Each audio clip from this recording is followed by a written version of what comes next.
प्रश्न बघा, 450 मीटर लांबीच्या ताशी 54 किलोमीटर वेगाने जाणाऱ्या आगगाडीला एक विजेचा खांब ओलांडण्यास किती वेळ लागेल? इथे आपल्याला वेळ काढायची आहे, पण जो वेग दिलेला आहे मित्रांनो तो किलोमीटर प्रति तासामध्ये दिलेला आहे. त्याचे रूपांतर प्रथम आपण मीटर पर सेकंदामध्ये करूया. वेग किती आहे? 54 किलोमीटर प्रति तास. त्याचे रूपांतर आपल्याला मीटर पर सेकंदामध्ये करायचे. कशात? मीटर पर सेकंदामध्ये. किलोमीटर प्रति तासाची किंमत आहे 1 किलोमीटर प्रति 1 तासाची किंमत आहे 5/18. त्याने 54 आपल्याला गुणावे लागेल. 5/18 1 किलोमीटर प्रति तासाची किंमत आहे मित्रांनो. बघा, 1 किलोमीटर प्रति 1 तास. आता 1 किलोमीटरमध्ये किती मीटर्स असतात? तर 1000 मीटर असतात. आणि 1 तासामध्ये 36 सेकंद असतात.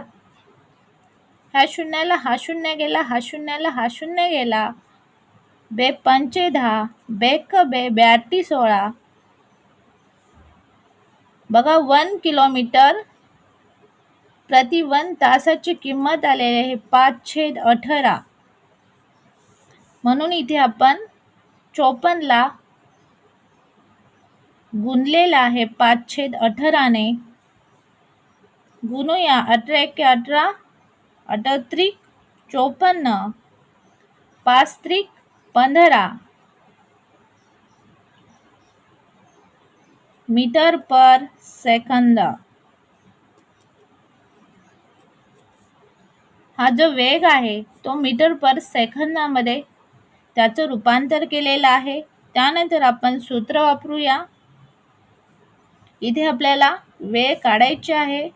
अंतर बरोबर वेग गुणिले वेळ. अंतर किती दिलेले आहे? 450. वेग किती आहे? 15 गुणिले, इथे वेळ काढायची आहे आपल्याला, 450 बरोबर वेळेला हे 15 गुणाकारात आहे, दुसऱ्या बाजूला जाऊन भागाकारात होईल.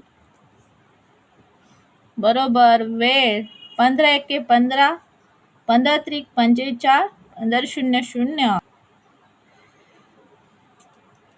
वेळ बरोबर 30 सेकंद.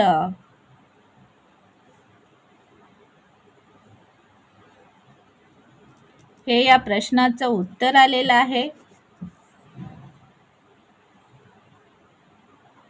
बघा, 450 मीटर लांबीच्या ताशी 54 किमी वेगाने जाणाऱ्या आगगाडीला एक विजेचा खांब ओलांडण्यास 30 सेकंद लागतील. ऑप्शन क्रमांक 4 हे या प्रश्नाचं उत्तर होईल.